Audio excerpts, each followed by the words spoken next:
something that I wrote about in my book.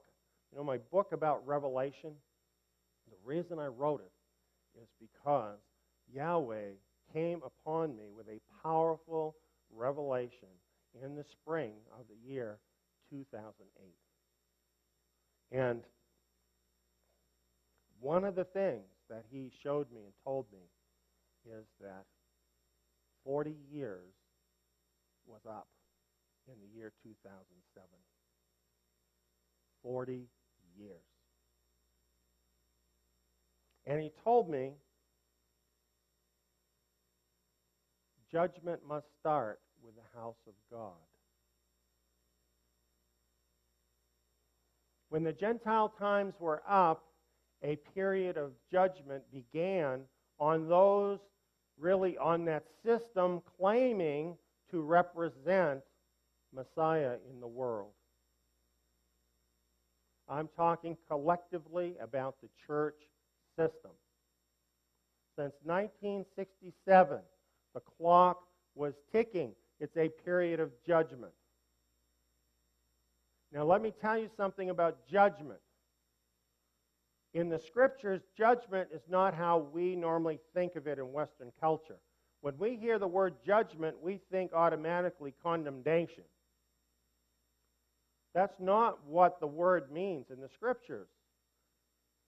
When Yahweh would bring a period of judgment, it's so that people could be tested and tried.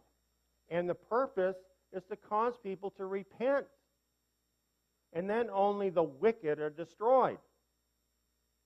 What I just told you, what happened when Messiah came in Judea, this was a 40-year period of judgment. And many people came out very well in that judgment. They were saved, in fact, from the sentence against the unrighteous. Unfortunately, there were those who did not respond to all of the prophets, all of the teachers, all of the righteous men that Yahweh had sent to them over a period of 40 years. They did not listen. Instead, they took them, they killed them, they put them in jail. They did everything they could to shut them up. And they paid the price.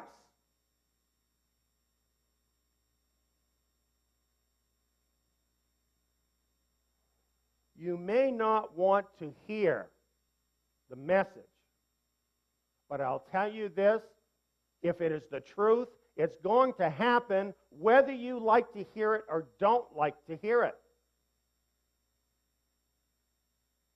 And that's just as true today as it was back then. Well, over a period of 40 years, what has been going on from 1967 until 2007, the church system has been going through a 40-year period of judgment. And at the end of that period, the church system as such was rejected. That's why everything is different. That's why you're here instead of in a church down the street. Because you responded to Yahweh speaking to your heart. And you knew you didn't belong there anymore. And you might not have even known why. And you probably didn't know what he was doing. But nevertheless, he has moved you on.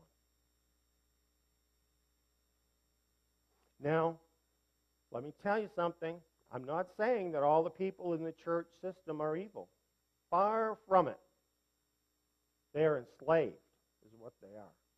Many of them are our brothers and sisters.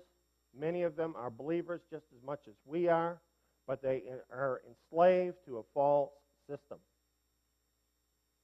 Here's what happened after that period of judgment was over. In a nutshell, it all begins in Revelation chapter 4. There is a meeting And I saw this in heaven. And Yahweh is sitting on the throne as the judge. There were 24 elders, the 12 patriarchs of Israel, and the 12 patriarchs of renewed Israel. And there's a great sea of glass. And you know what? It's not real different from a big screen TV. That's the truth. You know, from heaven, those gathered there for that judgment period are able to look into the sea of glass. And they're able to watch what is happening on the earth to you. And you are playing out a great drama in Yahweh's plan. And heaven is watching it. It's a fact. The overcomers. That's what Revelation talks about. And you know what the overcomers are proving? The overcomers are proving that Ha-Satan is a liar. That's what they're proving.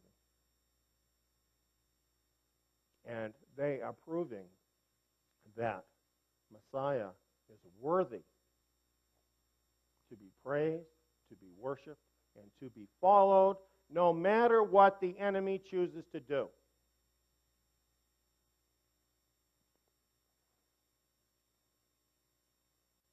After this period of judgment was over,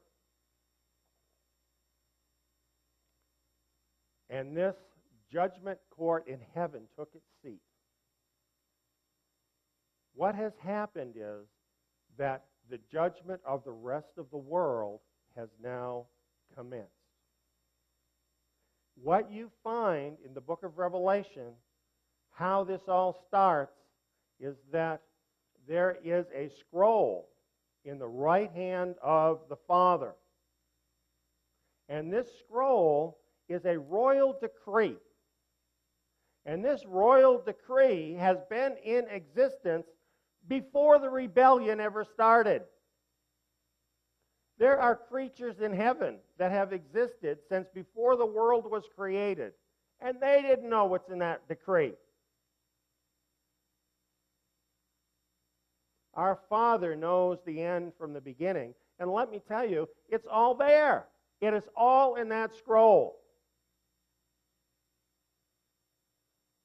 Then Michael the archangel stood up and said, "Who is there that can open the scroll, release its seals?" And there's no one worthy in heaven or earth. And Yohanan, who was there witnessing all of this, began to weep. Can you imagine being in heaven in the presence of God and weeping? But you see, it's so hopeless. If no one can open that scroll, we are lost. It's all lost. But then something wonderful happened. The Lion of the tribe of Judah stood up. And the cry went out, "He is worthy. He is worthy to open the scroll and to reveal its seals." And he took the scroll out of the right hand of the one sitting on the throne. This is a fact. This has happened now. Now let me tell you something. Psalm 110 has a messianic prophecy where it says to Messiah, where Yahweh says, "Sit at my right hand until I place your enemies as a stool for your feet." This is essentially what Messiah has been doing for the last 1900 years. He has been sitting at the right hand of the Father, essentially waiting for the times of the Gentiles to be over And then it was he who judged his own people, that is, those people claiming to be his followers, through that 40-year time period. But now, the scriptures show him standing up. He is not sitting anymore at the right hand of the Father. He stood up, and he took the scroll. You know what that means?